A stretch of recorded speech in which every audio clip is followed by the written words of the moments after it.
Morning everyone. मैं doctor Nikhil Kumar हूँ, MBBS MS general surgery हूँ। आज हम डिस्कस करेंगे एक बहुत ही कॉमन कंडीशन के बारे में, गॉल स्टोन, जिसे हम कोलिथियासिस बोलते हैं। तो पहले कोलिथियासिस डिस्कस करने के पहले जो गॉल ब्लैडर है उसका फंक्शन क्या है डिस्कस करते हैं। तो कॉमनली गॉल ब्लैडर का जो फंक्शन है वो है कंसंट्रेशन, स्टोरेज और रिलीज ऑफ बाइल।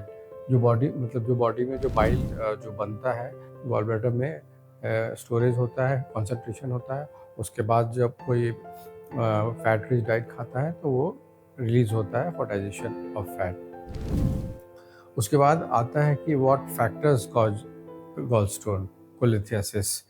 तो any metabolic causes that causes altered concentration होता है, कोलेस्ट्रॉल, लेसिथिन और बाइल सॉल्ट्स में अगर कंसंट्रेशन ऑल्ट्रेशन होता है तो वो गॉल स्टोन कॉज करता है।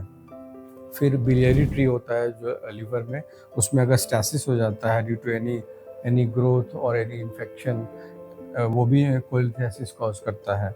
फिर any causes causing haemolysis, excessive breakdown of the RBCs body में होता है, तो वो भी one of the important cause है गॉल स्टोन होने का। उसके बाद हम आते हैं कि जो स्टोन होते हैं गॉल स्टोन, वो कितने टाइप के होते हैं, what are the different types of gallstone.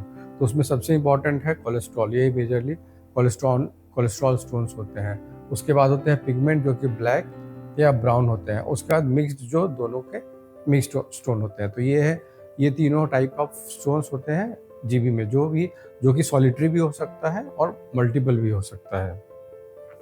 तो गॉल स्टोन अगर किसी को है तो कभी कभी जो गॉल स्टोन होता है वो साइलेंट होता है, मतलब पता नहीं चलता है, कोई सिम्टम्स नहीं होता है।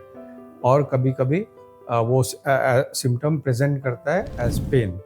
तो गॉल स्टोन होने के बाद अगर हम ऑपरेट ना करें गॉल स्टोन को, तो वो कभी कभी बॉडी में एसिम्प्टोमेटिक पड़ा रहता है। मोस्ट ऑफ द केसेस में वो प्रेजेंट करता है एक्यूट कोलिसिस्टाइटिस की कंडीशन में, जिसमें होता है पेन होता है राइट अपर क्वाड्रेंट में, फिर वॉमिटिंग होता है, फीवर होता है। तो ये सब कंडीशंस है जो एक्यूट कोलिसिस्टाइटिस में होता है। और उसके बाद सीवीडी स्टोन हो सकता है। जो गॉल स्टोन है वो नीचे पास करके सीवीडी में जा सकता है, जिसको हम कोलिथियासिस बोलते हैं। और इसमें पेशेंट को जॉन्डिस हो जाता है और ये बहुत ही ये डेंजरस कंडीशन है। या फिर पेशेंट को पैनक्रेटाइटिस भी कॉज करता है गॉल स्टोन। फिर अगर गॉल स्टोन लॉन्ग स्टैंडिंग रह जाता है ओल्ड एज पेशेंट में, तो वो कभी कभी मैलिग्नेंसी मीन्स कैंसर भी, गॉल ब्लैडर कैंसर भी हो जाता है, जीबी कैंसर भी हो जाता है।